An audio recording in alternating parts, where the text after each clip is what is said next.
ಅರೆ ಅರೆ ತಮ್ಮ, ಭಾನುವಾರ ಇವತ್ತೇನಿನ್ನ ಹಂಗೆ ಕೂತಿದ್ಯಾ? ಸರಿ ಅಣ್ಣ, ನೀನೇ ಹೇಳು ಅಂತಿದ್ಯಾ? ಇವತ್ತು ನಾನೇ ಹೇಳ್ತೀನಿ. ಹೊಸ ವರ್ಷದಲ್ಲಿ ನಮ್ಮ ಚಲನೆ ಹಾಗೂ ಚೆಹರೆಯಿಂದ ಫರಿಷ್ಠೆ ಸ್ವರೂಪದ ಪ್ರತ್ಯಕ್ಷತೆ ಮಾಡಬೇಕಂತೆ. ಇಂದು ಬಾಪ್ತಾದ ತಮ್ಮ ಪರಮಾತ್ಮ ಪಾಲನೆಯ ಅಧಿಕಾರಿ ಮಕ್ಕಳನ್ನ ನೋಡಿ ಹರ್ಷಿತರಾಗ್ತಾ ಇದ್ದಾರೆ. ಎಷ್ಟು ಭಾಗ್ಯವಂತರು ನಾವು, ಯಾರು ಸ್ವಯಂ ಭಗವಂತನ ಪಾಲನೆಯಲ್ಲಿ ಬೆಳೀತಾರೆ. ಪ್ರಪಂಚದವ್ರು ಹೇಳ್ತಾರೆ ನಮ್ಮನ್ನ ಪರಮಾತ್ಮ ಪಾಲನೆ ಮಾಡ್ತಾ ಇದ್ದಾರೆ, ಆದರೆ ತಾವು ಕೆಲವೇ ವಿಶೇಷ ಆತ್ಮರು ಪ್ರಾಕ್ಟಿಕಲ್ನಲ್ಲಿ ಬೆಳೀತಾ ಇದ್ದೀರಾ. ಪರಮಾತ್ಮ ಪಾಲನೆ ಇದೆ, ಪರಮಾತ್ಮ ಶ್ರೀಮತವಿದೆ, ಅದೇ ಶ್ರೀಮತದ ಮೇಲೆ ನಡೀತೀರಾ, ಬೆಳೀತೀರಾ. ಈ ರೀತಿ ತಮ್ಮನ್ನ ವಿಶೇಷ ಆತ್ಮರು ಅಂತ ಅನುಭವ ಮಾಡ್ತೀರಾ. ತಮ್ಮ ಮಹಾನತೆಯನ್ನ ತಿಳ್ಕೊಂಡಿದ್ದೀರಾ. ವರ್ತಮಾನ ಸಮಯವಂತೂ ಬ್ರಾಹ್ಮಣ ಆತ್ಮರು ಮಹಾನ್ ಆಗಿದ್ದೀರಾ ಹಾಗೂ ಭವಿಷ್ಯದಲ್ಲಿ ಸರ್ವಶ್ರೇಷ್ಠ ಮಹಾನ್ ಆಗಿದ್ದೀರಾ. ದ್ವಾಪರದಲ್ಲೂ ಸಹ ತಮ್ಮ ಜಡಚಿತ್ರಗಳು ಇಷ್ಟೂ ಮಹಾನ್ ಆಗಿರುತ್ತೆ. ಯಾರೇ ನಿಮ್ಮ ಚಿತ್ರದ ಮುಂದೆ ಹೋದರೆ ನಮನ ಮಾಡ್ತಾರೆ. ನಿಮ್ಮ ಮಹಾನತೆ ಇಷ್ಟೂ ಇದೆ. ಇಂದಿನ ದಿನದವರೆಗೂ ಯಾವುದೇ ಆತ್ಮರನ್ನು ದೇವತೆ ಅಂತ ತಯಾರಿಸಿದ್ರೆ, ಲಕ್ಷ್ಮೀನಾರಾಯಣರನ್ನಾಗಿ ಮಾಡಿದರೆ, ಶ್ರೀರಾಮನನ್ನಾಗಿ ಮಾಡಿದರೆ, ಎಲ್ಲಿಯವರೆಗೆ ಆ ಆತ್ಮ ದೇವತೆಯ ಪಾತ್ರವನ್ನು ಅಭಿನಯಿಸುತ್ತೆ. ಅವರು ಸಾಧಾರಣ ಮನುಷ್ಯರು ಅಂತ ಗೊತ್ತಿದ್ರೂ ಸಹ ಯಾವಾಗ ದೇವತಾ ರೂಪವನ್ನು ಧಾರಣೆ ಮಾಡಿದಾಗ ಆ ಸಾಧಾರಣ ಆತ್ಮವನ್ನೂ ಸಹ ನಮನ ಮಾಡ್ತಾರೆ. ನಿಮ್ಮ ರೂಪದ ಮಹಾನತಿಯಂತೂ ಇದೆ, ಆದರೆ ನಾಮಧಾರಿ ಆತ್ಮರನ್ನೂ ಸಹ ಮಹಾನ್ ಅಂತ ತಿಳಿತಾರೆ. ಈ ರೀತಿ ಮಹಾನತೆಯ ಅನುಭವ ಮಾಡ್ತೀರಾ, ಒಪ್ಕೊಂಡಿದ್ದೀರಾ, ತಿಳಿತಾ ಅಥವಾ ಇಮರ್ಜ್ ರೂಪದಲ್ಲಿ ತಮ್ಮನ್ನ ತಾವು ಅನುಭವ ಮಾಡ್ತೀರಾ? ಏಕೆಂದರೆ ಮೂಲ ಆಧಾರವಾಗಿದೆ ಅನುಭವ ಮಾಡೋದು ಅಂತ ಬಾಬಾ ಹೇಳ್ತಾ ಇದ್ದಾರೆ ತಮ್ಮ. ಓಂ ಶಾಂತಿ ಅಣ್ಣ. ಅಣ್ಣ, ಇವತ್ತು ಬಾಬಾ ಹೇಳ್ತಿದ್ದಾರೆ, ಅಮೃತ ವೇಳೆಯಿಂದ ಹಿಡಿದು ಪ್ರತಿಯೊಂದು ಚಲನೆಯನ್ನು ಪರಿಶೀಲಿಸಿಕೊಳ್ಳಿ.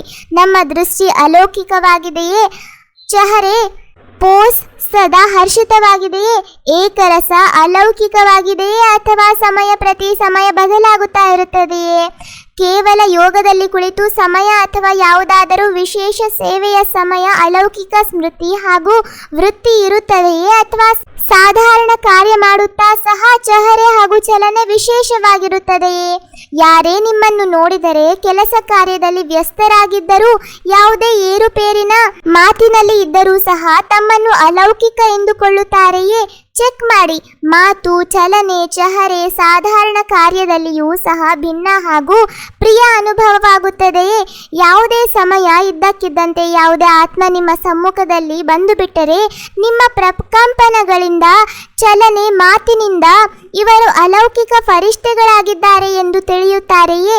ಯಾಕೆ ಅಂದರೆ ಇಂದಿನ ದಿನ ಸಂಗಮದ ದಿನವಾಗಿದೆ. ಹಳೆಯದ್ದು ಹೋಗುತ್ತಿದೆ, ಹೊಸದು ಬರುತ್ತಿದೆ ಎಂದ ಮೇಲೆ ಯಾವ ನವೀನತೆ ವಿಶ್ವದ ಎದುರು ಕಾಣಿಸಬೇಕು? ಅಂತರಾಳದಲ್ಲಿ ನೆನಪಿರುತ್ತದೆಯೇ ಅಥವಾ ತಿಳಿದುಕೊಳ್ಳುವುದು ಅದು ಬೇರೆ ಮಾತಾಗಿದೆ. ಆದರೆ ಸ್ಥಾಪನೆಯ ಸಮಯವನ್ನು ಯೋಚಿಸಿ. ಎಷ್ಟು ಸ್ಥಾಪನೆಯ ಸಮಯ ಕಳೆದು ಹೋಯಿತು? ಕಳೆದು ಹೋದ ಸಮಯ ಪ್ರಮಾಣ ಬಾಕಿ ಎಷ್ಟು? ಸ್ವಲ್ಪ ಸಮಯ ಉಳಿದುಕೊಂಡಿದೆ. ಯಾವ ಅನುಭವ ಆಗಬೇಕಾಗಿದೆ? ಬಾಪ್ ದಾದಾರವರು ತಿಳಿದಿದ್ದಾರೆ. ಬಹಳ ಒಳ್ಳೆಯ ಪುರುಷಾರ್ಥವನ್ನು ಮಾಡ್ತಾ ಇದ್ದಾರೆ, ಹಾರುತ್ತಲೂ ಇದ್ದಾರೆ. ಆದರೆ ಬಾಪ್ ದಾದಾರವರು ಈ 21ನೇ ಶತಮಾನದಲ್ಲಿ ನವೀನತೆಯನ್ನು ನೋಡಲು ಬಯಸುತ್ತಾರೆ. ಈಗ ನಮ್ಮ ಟಾಪಿಕ್ ಇದೆ ಸಮಯದ ಕರೆ ಎಂದ ಮೇಲೆ, ಈಗ ಸಮಯದ ಕರೆ ತಾವು ವಿಶೇಷ ಮಹಾನ್ ಆತ್ಮಗಳ ಪ್ರತಿ ಇದೇ ಆಗಿದೆ. ಈಗ ಫರಿಷ್ಠೆ ಅರ್ಥಾತ್ ಅಲೌಕಿಕ ಜೀವನದ ಸ್ವರೂಪದಲ್ಲಿ ಕಾಣಿಸಲಿ ಆಗುವುದಕ್ಕೆ ಸಾಧ್ಯನಾ? ಟೀಚರ್ಸ್ ಹೇಳಿ, ಯಾವಾಗ ಆಗುವುದಕ್ಕೆ ಸಾಧ್ಯನಾ? ಇದಂತೂ ಬಹಳ ಒಳ್ಳೆಯ ಮಾತು. ಯಾವಾಗ ಆಗುವುದು? 1 ವರ್ಷ ಬೇಕೇ? 2 ವರ್ಷ ಪೂರ್ತಿಯಾಗಿ ಬಿಡಬೇಕೇ? ಯಾರು ತಿಳಿತೀರಾ? ಸ್ವಲ್ಪ ಸಮಯವಂತೂ ಬೇಕು.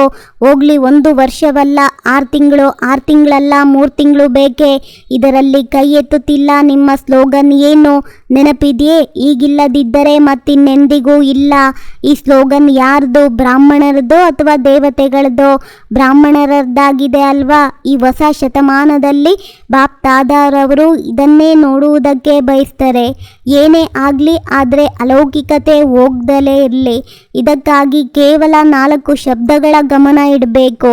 ಅದ್ಯಾವುದೋ ಆ ಮಾತುಗಳು ಹೊಸದಲ್ಲ, ಹಳೆಯದೇ, ಕೇವಲ ರಿವಿಷನ್ ಮಾಡಿಸುತ್ತಿದ್ದಾರೆ. ಒಂದು ಮಾತು ಶುಭ ಚಿಂತಕ, ಎರಡನೆಯದು ಶುಭ ಚಿಂತನೆ, ಮೂರನೆಯದು ಶುಭ ಭಾವನೆ. ಇವರು ಬದಲಾದ್ರೆ ನಾನು ಬದಲಾಗ್ತಾನೆ ಎಂಬ ಭಾವನೆ ಬೇಡ. ಅವರ ಪ್ರತಿನೂ ಸಹ ಶುಭ ಭಾವನೆ, ತಮ್ಮ ಪ್ರತಿನೂ ಸಹ ಶುಭ ಭಾವನೆ. 4ನೇದು ಶುಭ ಶ್ರೇಷ್ಠ ಸ್ಮೃತಿ ಹಾಗೂ ಸ್ವರೂಪ. ಕೇವಲ ಒಂದು ಶಬ್ದವನ್ನು ನೆನ್ಪಿಟ್ಕೊಳ್ಬೇಕು. ಇದರಲ್ಲಿ 4 ಮಾತುಗಳು ಬಂದ್ಬಿಡುತ್ತೆ. ಕೇವಲ ನಾವು ಎಲ್ಲದರಲ್ಲಿಯೂ ಶುಭ ಶಬ್ದವನ್ನು ಸ್ಮೃತಿಯಲ್ಲಿಟ್ಕೊಳ್ಬೇಕು. ಇದನ್ನಂತೂ ಬಹಳ ಬಾರಿ ಕೇಳಿದ್ದೇವೆ, ಬಹಳ ಬಾರಿ ಹೇಳಿದ್ದೇವೆ. ಈಗ ಸ್ವರೂಪದಲ್ಲಿ ತರುವ ಗಮನವನ್ನ ಇಡಬೇಕು. ಬಾಪ್ ದಾದಾರವರು ತಿಳಿದಿದ್ದಾರೆ, ನೀವೇ ತಯಾರಾಗಬೇಕು. ಮತ್ತೆ ಮುಂದೆ ಯಾರು ಬರುವವರಿದ್ದಾರೆ ಅವರಂತೂ ಸಾಕಾರ ರೂಪದಲ್ಲಿ ನಿಮ್ಮನ್ನೇ ನೋಡ್ತಾರೆ ಅಂತ ಬಾಬಾ ಹೇಳ್ತಾರೆ. ತಮ್ಮ ಅಣ್ಣ, ಬಾಬಾ ಹೇಳ್ತಿದ್ದಾರೆ, ಸಮಯ ಅನುಸಾರ ಸಮಾವೇಶ ಮಾಡಿಕೊಳ್ಳುತ್ತೀರಿ, ಆದರೆ ಮತ್ತೆ ಸಮಯ ಬಂದಾಗ ಹೊರಬರುತ್ತದೆ. ಆದ್ದರಿಂದ ಯಾವ 4 ಮಾತುಗಳನ್ನು ಬಾಪ್ ದಾದಾರವರು ಹೇಳಿದರು ಅದು ಸದಾ ನಡೆಯುವುದಿಲ್ಲ. ಒಂದು ವೇಳೆ ತಿಳಿದುಕೊಳ್ಳಿ, ಮನಸ್ಸಿನಲ್ಲಿ ಪ್ಲೇಟ್ ಅಥವಾ ಕಾಗದ ಪೂರ್ತಿಯಾಗಿ ಸ್ವಚ್ಛವಾಗಿಲ್ಲ, ಪೂರ್ತಿಯಾಗಿ ಅಳಿಸಿಲ್ಲ ಎಂದರೆ ಅದರ ಮೇಲೆ ಒಂದು ವೇಳೆ ಬೇರೆ ಏನಾದರೂ ಬರೆಯಲು ಹೋದರೆ ಸ್ಪಷ್ಟವಾಗಿ ಇರುತ್ತದೆಯೇ? ಅರ್ಥಾತ್ ಸರ್ವಗುಣ ಶಕ್ತಿಗಳ ಧಾರಣೆ ಮಾಡಲು ಬಯಸಿದರೂ ಸಹ ಸದಾ ಹಾಗೂ ಸಂಪೂರ್ಣ ಪರ್ಸೆಂಟೇಜ್ನಲ್ಲಿ ಆಗುವುದೇ. ಸಂಪೂರ್ಣ ಸ್ವಚ್ಛವಾಗಿರಬೇಕು, ಶುದ್ಧವಾಗಿರಬೇಕು. ಆಗಲೇ ಈ ಶಕ್ತಿಗಳನ್ನು ಸಹಜವಾಗಿ ಕಾರ್ಯದಲ್ಲಿ ತೊಡಗಿಸಬಹುದು. ಇದೇ ಕಾರಣವಾಗಿದೆ ಬಹುತೇಕರ ಸ್ಲೇಟ್ ಸ್ವಚ್ಛ ಹಾಗೂ ಶುದ್ಧವಾಗಿಲ್ಲ. ಸ್ವಲ್ಪವೂ ಸಹ ಕಳೆದು ಹೋದ ಮಾತುಗಳು ಅಥವಾ ಕಳೆದ ಚಲನೆ, ವ್ಯರ್ಥ ಮಾತುಗಳು ಹಾಗೂ ವ್ಯರ್ಥ ಚಲನೆ ಸೂಕ್ಷ್ಮ ರೂಪದಲ್ಲಿ ಸಮಾವೇಶವಾಗಿರುತ್ತದೆ ಎಂದರೆ ನಂತರ ಸಮಯದಲ್ಲಿ ಸಾಕಾರ ರೂಪದಲ್ಲಿ ಬಂದು ಬಿಡುತ್ತೆ ಎಂದ ಮೇಲೆ ಸಮಯ ಅನುಸಾರ ಮೊದಲೇ ಪರಿಶೀಲಿಸಿಕೊಳ್ಳಿ. ತಮ್ಮನ್ನು ತಾವು ಪರಿಶೀಲಿಸಿಕೊಳ್ಳಿ, ಬೇರೆಯವನು ಪರಿಶೀಲಿಸಲು ಹೋಗಬೇಡಿ. ಯಾಕೆಂದರೆ ಅನ್ಯರನ್ನು ಪರಿಶೀಲಿಸುವುದು ಸಹಜ ಎನಿಸುತ್ತೆ, ತನ್ನನ್ನು ಪರಿಶೀಲನೆ ಮಾಡಿಕೊಳ್ಳುವುದು ಕಷ್ಟ ಎನಿಸುತ್ತೆ. ಚೆಕ್ ಮಾಡಿಕೊಳ್ಳಿ, ತಮ್ಮ ಮನಸ್ಸಿನ ಪ್ಲೇಟ್ ವ್ಯರ್ಥದಿಂದ ಹಾಗೂ ಕಳೆದು ಹೋದ ಮಾತುಗಳಿಂದ ಸಂಪೂರ್ಣ ಸ್ವಚ್ಛವಾಗಿದೆಯೇ? ಎಲ್ಲಕ್ಕಿಂತ ಸೂಕ್ಷ್ಮ ರೂಪದಲ್ಲಿ, ಪ್ರಕಂಪನಗಳ ರೂಪದಲ್ಲಿ ಉಳಿದುಕೊಂಡು ಬಿಡುತ್ತದೆ. ಫರಿಷ್ಠೆ ಅರ್ಥಾತ್ ಸಂಪೂರ್ಣ ಶುದ್ಧ ಹಾಗೂ ಸ್ವಚ್ಛ. ಗಾಯನ ಇದೆ, ಪರಮಾತ್ಮನಿಗೆ ಸಾವಿರಾರು ಕಣ್ಣುಗಳು, ಲಕ್ಷಾಂತರ ಕಣ್ಣುಗಳು, ಲಕ್ಷಾಂತರ ಕಿವಿಗಳು ಇದೆ. ಈಗ ನಿರಾಕಾರ ಹಾಗೂ ಅವ್ಯಕ್ತ ಬ್ರಹ್ಮ ಇಬ್ಬರು ಜೊತೆ ನೋಡ್ಬೋದು. ಯಾರೇ ಎಷ್ಟೇ ಮುಚ್ಚಿಟ್ಟರೂ ರಾಯಲ್ಟಿಯಿಂದಲೂ ಮುಚ್ಚಿಡುತ್ತಾರೆ. ಸಾಧಾರಣವಲ್ಲ. ಹುಡುಗಾಟಿಕೆ ಒಂದು ದೊಡ್ಡ ರೂಪದಲ್ಲಿರುತ್ತೆ, ಇನ್ನೊಂದು ಸೂಕ್ಷ್ಮ ರೂಪದಲ್ಲಿರುತ್ತೆ. ಶಬ್ದ ಎರಡರಲ್ಲಿಯೂ ಒಂದೇ ಆಗಿದೆ. ಎಲ್ಲವೂ ನಡೆಯುತ್ತೆ. ಏನಾಗುತ್ತದೆ ಅಂತ ನೋಡಿದ್ದೀವಿ, ಏನೂ ಆಗೋದಿಲ್ಲ. ಈಗಂತೂ ನಡೆಸಿ ನಂತರ ನೋಡಲಾಗುವುದು. ಇದು ಹುಡುಗಾಟಿಕೆಯ ಸಂಕಲ್ಪಗಳು. ಬಾಪ್ ದಾದಾರವರು ಬೇಕಾದರೆ ಎಲ್ಲರಿಗೂ ಹೇಳಬಹುದು, ಆದರೆ ನೀವು ಹೇಳುತ್ತೀರಲ್ಲವೇ ಸ್ವಲ್ಪ ಮರ್ಯಾದೆಯನ್ನು ಉಳಿಸಿ ಎಂದು. ಎಂದ ಮೇಲೆ ಬಾಪ್ ದಾದಾರವರು ಸಹ ಮರ್ಯಾದೆಯನ್ನು ಉಳಿಸ್ತಾರೆ. ಆದರೆ ಈ ಹುಡುಗಾಟಿಕೆ ಪುರುಷಾರ್ಥವನ್ನು ತೀವ್ರವನ್ನಾಗಿ ಮಾಡಲು ಸಾಧ್ಯವಿಲ್ಲ, ಪಾಸ್ವಿಧಾನರ್ ಮಾಡಲು ಸಾಧ್ಯವಿಲ್ಲ. ಹೀಗೆ ಸ್ವಯಂ ಯೋಚಿಸುತ್ತೀರಲ್ಲವೇ, ಎಲ್ಲವೂ ನಡೆಯುತ್ತದೆ, ರಿಸಲ್ಟ್ನಲ್ಲಿ ನಡೆದು ಬಿಡುತ್ತದೆ, ಆದರೆ ಆರಲು ಸಾಧ್ಯವಿಲ್ಲ. ಕೇಳಿದ್ರಲ್ವಾ, ಯಾವ 2 ಮಾತುಗಳನ್ನು ನೋಡಿದ್ರೋ ಪರಿವರ್ತನೆಯಲ್ಲಿ ಯಾವುದಾದರೂ ಒಂದು ರೂಪದಲ್ಲಿ ಪ್ರತಿಯೊಬ್ಬರಲ್ಲಿಯೂ ಬೇರೆ ಬೇರೆ ರೂಪದ ಹುಡುಗಾಟಿಕೆ ಇದೆ. ಆ ಸಮಯ ಬಾಪ್ ದಾದಾರವರು ಮುಗುಳ್ನಗ್ತಾರೆ. ಮಕ್ಕಳು ಹೇಳ್ತಾರೆ, ನೋಡೋಣ ಏನಾಗತ್ತೆ. ಬಾಪ್ ದಾದಾರವರು ಸಹ ಹೇಳ್ತಾರೆ, ಏನಾಗುವುದು ನೀವೇ ನೋಡಿಕೊಳ್ಳಿ. ಇಂದು ಇದನ್ನು ಏಕೆ ಹೇಳುತ್ತಿದ್ದೇವೆ? ಏಕೆಂದರೆ ಬಯಸಿ ಅಥವಾ ಬಯಸದಿರಿ, ಬಲವಂತವಾಗಿಯಾದರೂ ನಿಮ್ಮನ್ನು ತಯಾರಿಸಲೇಬೇಕು ಹಾಗೂ ನೀವು ತಯಾರಾಗಬೇಕು. ಇಂದು ಸ್ವಲ್ಪ ಕಠಿಣವಾಗಿ ಹೇಳಿದ್ದೇವೆ, ಏಕೆಂದರೆ ನೀವು ಯೋಜನೆಗಳನ್ನು ತಯಾರಿಸಬೇಕು. ತಯಾರಿಸುತ್ತಿರುವಿರಿ. ಇದನ್ನು ಮಾಡುತ್ತೇವೆ, ಅದನ್ನು ಮಾಡುತ್ತೇವೆ, ಆದರೆ ಕಾರಣದ ನಿವಾರಣೆ ಆಗುವುದಿಲ್ಲ ಎಂದರೆ ಟೆಂಪರ್ವರಿ ಆಗಿಬಿಡುತ್ತದೆ.